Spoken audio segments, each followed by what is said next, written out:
So really my role is to help our organizations think strategically and then really working with our partners to help us really understand how to both look at workforce development solutions to ensure that we're creating equitable pathways. So we're not just doing programs, but actually looking holistically of how we can help our industry partners really get the type of talent and really stay on the cutting edge of getting great talented individuals, but also thinking about the equity, which is making sure that those underrepresented communities, which have always been forgotten in this place, actually get an opportunity to be able to get migrated.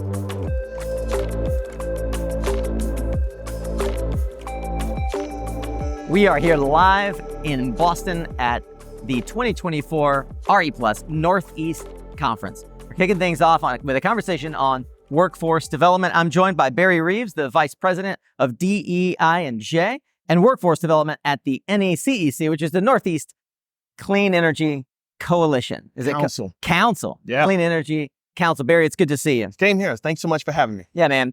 The conversation around workforce development and around diversity, equity, and inclusion they continue to evolve. I think that's a good way to say it. Yeah. I think that, since 2020, we've seen to the great benefit of our industry, an awareness and awakening of a need for diversity that, having been in the industry personally for 18 years, is welcome, but also there's been a fresh wind. When I first got in the industry, there wasn't a DEI conversation. There wasn't a DEIJ or really a workforce development vice president of any organization. No.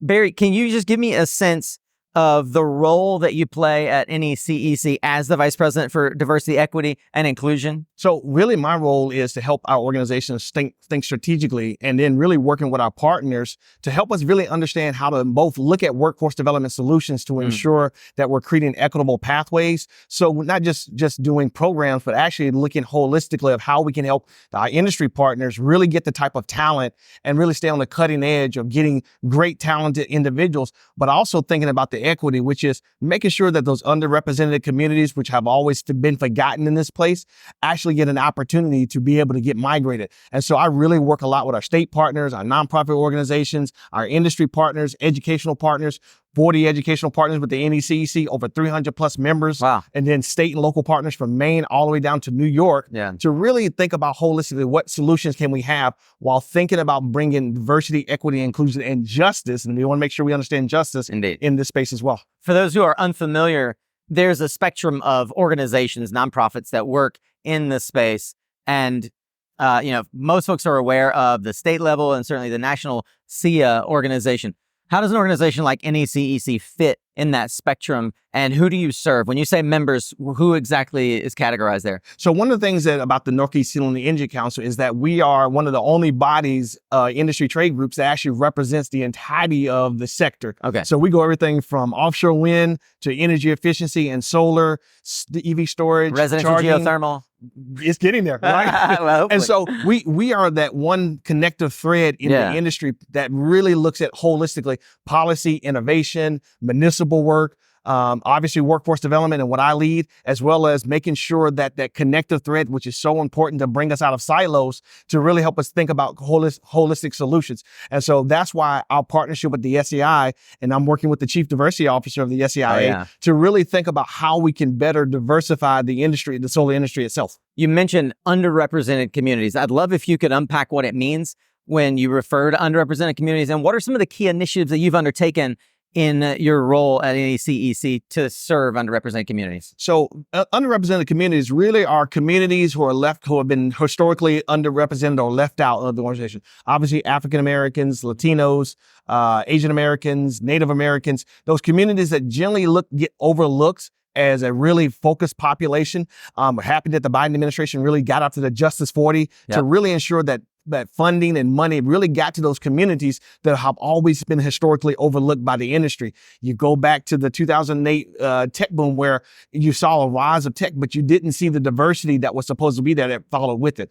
So we want to make sure that we're prioritizing those communities as a key indicator for us to know that we're doing the right thing when it comes to our programs and policies. I'll leverage one company in our organization, NextCamp. up in Lawrence, who is Yep. doing an amazing job with integrating equity and inclusion principles to that community by giving opportunities for individuals to become members of their organization as a solar company, but also looking at how to bring residential solutions in that community that's always been historically underrepresented as a part of the EJ community. Yeah, it's beautiful, because what I love about the inclusiveness of even the terminology is it can represent the Native American communities. Yes. It can represent underrepresented minorities, but also underrepresented neighborhoods Yes. in different towns. Also think about economically. Yep, economics. Because you also forget a lot of times when we're thinking about clean energy opportunities and workforce development, we forget the rural communities who are just as integral as a part of diversity, equity, and inclusion. But diversity, equity, and inclusion also is age, it's gender, it's all these different factors. It's people from the military, it's disabled individuals, it's LGBTQ plus. It's a whole big umbrella of diversity and inclusion that isn't just focused on color, but it's the broad umbrella of people, individuals in different lifestyles and different circumstances that is so integral in making us a more better. Diversity has always been proven. That is not just a nice thing to do, but it's been, data, you look at the data, diverse companies actually outperform non-diverse companies. There's data around female leadership and diverse leadership. Yeah, absolutely. Well, we can paint a rosy picture and look through rose-colored glasses that we're thankful that this is happening, but the reality is that integration of the concept of DEIJ has had, like the industry, its ups and downs. Could you explain some of the challenges that you've faced and that your partner organizations or member organizations have faced with really integrating the concept of a diverse workforce? Well, the challenge has been is not that we don't understand the importance, it's the understanding of how. Like, you just can't say we want to be diversified. There's a strategy behind it. I've encouraged a lot of our member companies to think of DEIJ as a strategic imperative. It is so important for your organizational principles to stay forward of the cutting edge when it comes to being able to compete on a global market. And so diversity isn't just, once again, and I'm old enough to be in this industry and be a part of diversity and inclusion when we were doing Affinity and affirmative action program, we were trying to get just one person. And really what we're trying to talk about is that how can you make your organization think differently, see differently, bring a bit different perspective of ideals and understanding of different backgrounds to make your organization so much better, to make sure that you can stay in the front, can be productive while creating opportunities for all. I think it's really important to move beyond the checklist. Right. You mentioned NECEC. Are there other examples of member organizations that represent really giving community a seat at the table, so to speak? I'll point out a couple of different ones. So number one, I'm super proud of teams like Eversource and National Grid who are really thinking holistically, and I love their partnership that we work with them, where they are really thinking about how do we create programming to really bring in more pipeline. And so they're doing leadership development where they're going to elementary schools and other represented communities to give them understanding around energy concepts and energy from here. We're working with National Grid where we're saying, okay, look, how can we create solutions? Snyder Electric, going out there and creating more opportunities for contracting who are underrepresented to make sure that they have an opportunity there. I'll point out also Hydro Quebec coming out and not really thinking about what they can do, but how can they serve the community? They were doing a project in Brooklyn and they created an opportunity where they created laundry services for this community. That went there. And they came to set with us and they're just going out to the community. And their key thought was, let me just listen. And they wanted to hear from the community, how could they serve better? And so organizations like that who really are not just trying to say, hey, let's just hire a couple of Black people or a couple of, Asian or Latin people. How can we be a part of the community? And we try to encourage organizations to not just go to the community, but be a part, be committed to that community, invest in that community, get your team outside their four walls into that community to really understand how to really be connected to that community. Because historically, a lot of underserved populations don't trust outside individuals. And so we really want companies to really get after making sure they are in relationship with those communities. As we wrap up, I have one question that I think is in the back of my mind, that the industry, solar, renewables, clean energy broadly, to scale, to get to the point where it feels like it's becoming ubiquitous, has relied a lot on policy. You mentioned the Justice 40 and the Biden administration's enormous support placed on diversity, equity, inclusion. How do you position the concept of policy as a key driver? Or are there any other juxtapositions that you would pose to how we can help companies really understand and also support this DEIJ integration into the workforce development process? Well, I'm going to push back on the policy thing. Policy actually plays a huge role because it sets some conditions for us. Yeah. But the real thing is leadership.